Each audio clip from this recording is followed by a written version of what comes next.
Now, this is the difference between the Swedish education about professional truck drivers and the American.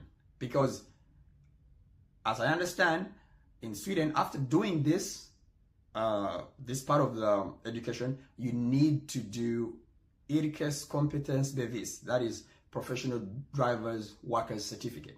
Now, in the US, when I took the written exams about the trucking, I didn't do anything else after that. Like nothing else. You were done. What you're left with is the driving test.